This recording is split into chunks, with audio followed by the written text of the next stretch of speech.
কিভাবে বুঝবো বলো? তোমার না কথা ছিল পাহাড় হয়ে আমার সামনে আসবে, অথচ গোলাপ হয়ে। পাহাড় হতে পারি, কিছু গোলাপ হয়ে এসেছে। দোস্ত, রিহান তো পাশ করেছে। এত খুশি হওয়ার কিছু নেই। তাই তো এখন কি করতে হবে? মানে প্রতিটা ছেলে প্রেমে পড়ার আগে অনেক পাগলামি করে, যখন প্রেমে পড়ে যায় ওদের পাগলামি অর্ধেক হয়ে যায়। এখন আমাদের টেস্ট করতে হবে রেহানের পাগলামি এর মতোই আছে নাকি কমে গেছে। তোমার বৃষ্টি অনেক পছন্দ। বৃষ্টি ভীষণ পছন্দ।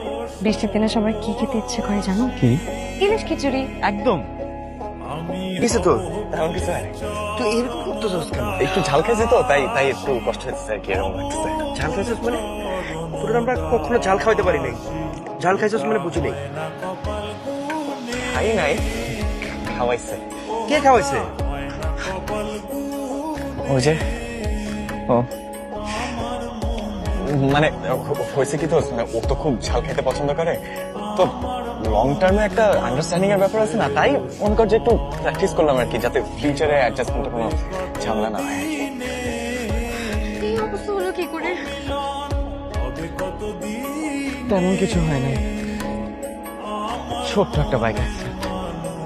ভাই, তোমাকে কতবার না বারণ করেছি, কতবার না বলেছি সাবধানে বাইক চালাতে।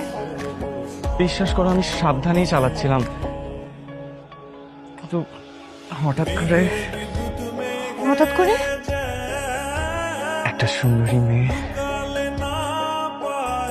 সুন্দরী মেয়ে আমার বাইকের সামনে এসে পড়লো। তারপর তারপর মেয়েটা আমার দিকে তাকালো, আমি মেয়েটার দিকে তাকালাম। হ্যাঁ, এইটা প্রাইস কত? বিক্রি হয়ে গেছে ম্যাম। বড় স্যার একটু সামনে গেছে তো, একটু পর আসেনি। আর কোনো পিস অ্যাভেলেবল নেই? আমাদের কাছে একটা ছিল, একটা সেল করে দিয়েছি। হ্যাঁ, কোনো কিছু করা যাবে না। ম্যানেজ করা সম্ভব না ভাই। একটা ছিল তো, একটা সেল করে দিয়েছি। অন্য কোনো দোকানে পাবো? না ভাই, তাও জানবো না। আমাদের কাছে একটা আছে, একটা সেল করে দিয়েছি।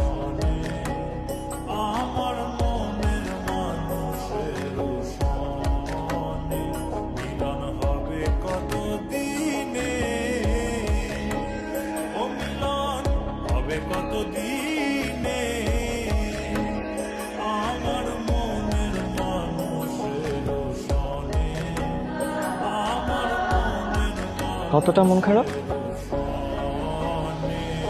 এতটা মধ্যে কিন্তু এই মন খারাপের শহরে যে আমি আর থাকতে চাই না। আমি তোমার মন ভালো হওয়ার কারণ চাই।